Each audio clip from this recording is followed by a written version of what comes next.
Mali at hindi raw dapat sa empleyado kinakaltas ang late delivery ayon sa Department of Trade and Industry.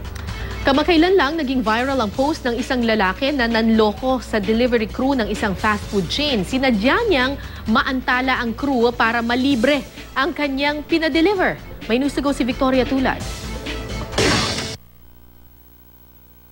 Sa Facebook post ng isang nagngangalang JB, ikinuwento niyang nakatanggap siya ng libreng fast food delivery matapos malate ng 1 minuto ang dating ng kanyang pagkain. Sa halip tuloy na 266 pesos, 66 pesos na lang daw ang kanyang binayaran.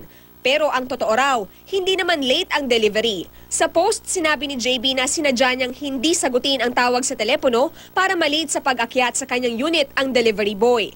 Naging viral sa social media ang ginawang ito ni JB at umani ng samot-saring reaksyon. Sinubukang kunin ng GMA News ang panig ni JB pero hindi siya sumagot sa aming mensahe.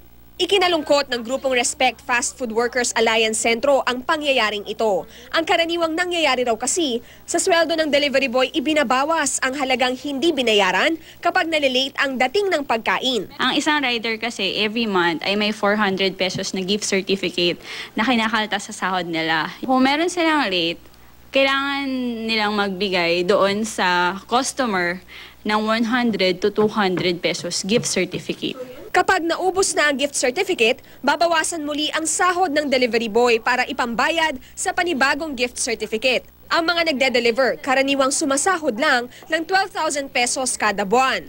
Maliit kumpara sa peligrong maaari nilang makaharap sa 20 hanggang 45 minutong delivery time nila. May risk ng life para sa kanila, para hindi sila mabawasan yung pananagutan. Nasa worker, hindi nandun sa company. Parang merong pagtanggal nung accountability dapat ng company. Ayon sa Department of Trade and Industry, kanya-kanyang pakulo ang mga fast food chain at restaurants pagdating sa delivery.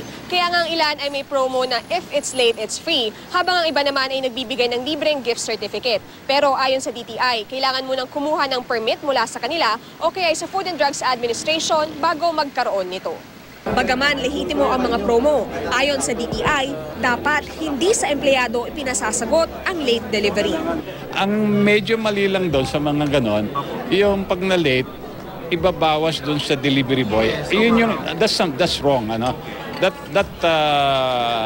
destroyed the whole purpose of marketing strategy. Kaltas sa kumpanya, hindi sa empleyado lang yun, naghahatid lang yun. Umulan, bumaha, na traffic, wala ka naman magagawa. Hindi naman sila magre-risk ng life nila, aksidente pa. Victoria Tulad, GMA News.